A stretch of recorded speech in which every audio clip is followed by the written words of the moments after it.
Hey, what's up guys? I'm Jedi Brian and I'm here with Jedi Max. Hey, what's up? And today we are doing a very special unboxing. It's actually an unbooking, and this is a really cool book we found called Star Wars Costumes, the Original Trilogy. Yep. And it pretty much shows how all of the costumes in the original Star Wars trilogy were made.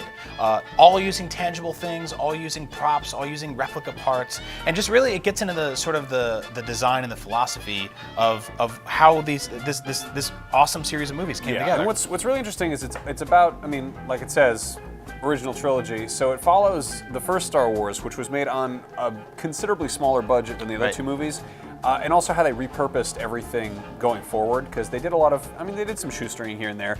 What's interesting is that a lot of the costumes that they used for the first movie were actually stock costumes from movie wardrobe warehouses.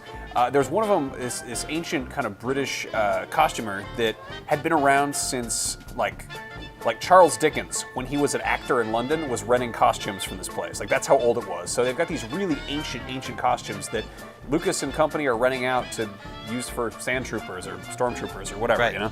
So yeah, let's actually take a look into this book and see what kind of secrets it holds. Yeah. Now, obviously, one of the really cool things that I, and obviously you, Max, really appreciate about Star Wars is that the style guide to it is that everything looks sort of tattered and torn. You know, sort of rustic, sort of rusty. There's also like the breadth of characters in Star Wars, which is something that's always fascinated me about it, is that you have these mutant aliens, but you also have these Imperial guards. You have people who are dressed up like soldiers and officers, and then you have like this ragtag group of teens who are basically out to take down the Empire. Yeah, you got a farm boy going after, you know, overlords. Sure.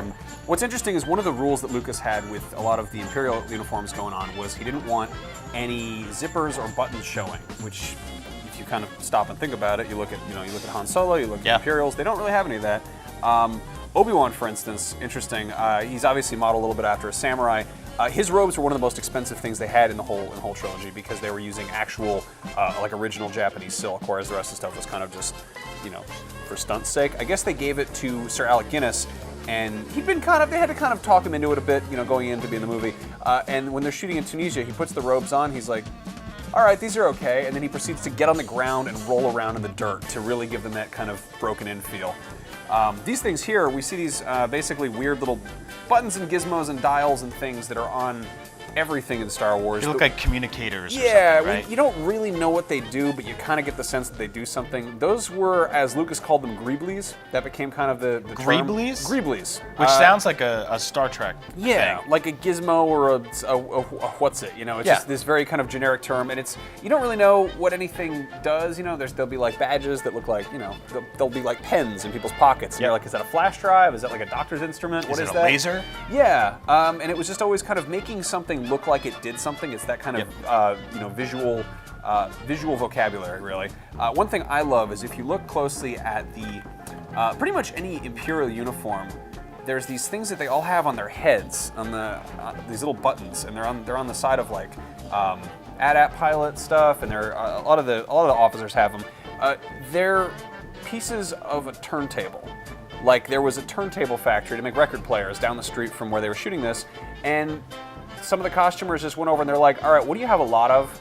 And they were like, we got these knobs. And they were like, okay. And so those knobs show up everywhere in Star Wars. See, what really interests me about this is that it reminds me a lot of, like I listened to a lot of hip hop growing up, and there were songs I loved, and I would find the songs that they sampled, thinking that maybe this would devalue the thing I love, but it actually makes me appreciate it more. And I feel the same way with Star Wars in that it was built on such a shoestring budget, and that sort of like learning how this stuff was made doesn't take away the magic for it from me. It actually enhances it a little bit more. Yeah. So we see a lot of really cool stuff like the concept sketches, some of the stuff like what Lando Calrissian was originally supposed to look like. Here's probably my favorite part in here is Lando they had a hard time nailing down because the whole aesthetic that they had for Cloud City, up until that point, you had not seen what rich people look like in Star Wars. Right.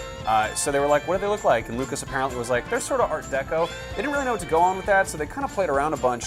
The lining of Lando's cape is actually the lining of this book as well, and it is like traditional Chinese dragon pattern, but they flipped it over. It's inverted, right? You can't tell that it's dragons unless you look closely. It's the back side of it. Yeah, like so, you know, if you have like a printed shirt and you look at the wrong side of it, or some socks that are turned inside out or whatever, they just did that. So they're straight up as just this kind of kimono-looking print that he's wearing, but you can't really tell. So it looks like weird space flowers. And that's like incredibly inspiring to me as like an artist, or to anybody out there as a filmmaker. Like, you can make stuff. Just take stuff that's around and turn it upside down.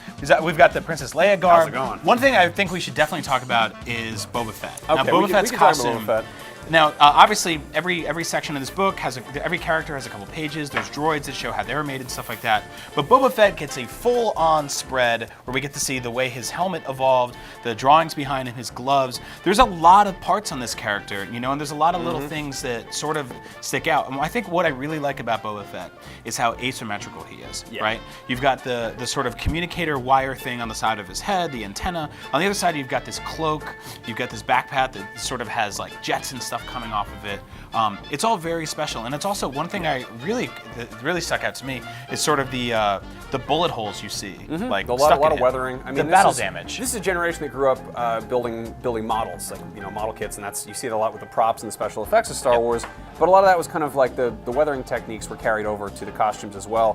What I like about Boba Fett is that he's actually a combination of there's costuming side, and there was the props department, and there was a special effects group, and that really starts to kind of come together with Return of the Jedi, because you've got aliens, and like people had to make creature masks, and they had to work together with the costumes to make sure the costumes would fit on the creature masks, and then maybe that character's going to be doing stunt work, and so they got to work with the props department and make sure that his sword or blaster or whatever is working well. Boba Fett is kind of, I think, in the same way that the Millennium Falcon is like this iconic, beaten up, old kind of rundown ship, he is the costume version of that, right? You know, and he defines that used future kind of aesthetic. And a lot of people are like, he didn't do anything in the movies. Well, a lot of people worked really, really hard on that costume, and apparently Lucas was just like, kill him off. And they were like, really? We worked really hard on that costume. He's like, I'm sick of him. Get rid of him. Exactly. So that's Boba Fett. Obviously, we've seen Lando. One of the things on the back cover that I really, really like is the Stormtrooper. Now, they get into the Stormtrooper design a little bit, and the difference between seeing a Stormtrooper walking around on a Star Destroyer or seeing him walking around Tatooine, where he's all dirty and there's dirt all over his helmet and feet and stuff like that. In all reality, that one's probably that's what the actual props look like, because they have been around since 1977. So we also see all like the supporting character droids. We see bounty hunters and stuff like that. It's just a really cool book. It's a great coffee table book. It's big and heavy and hardy, and I really, really love this thing.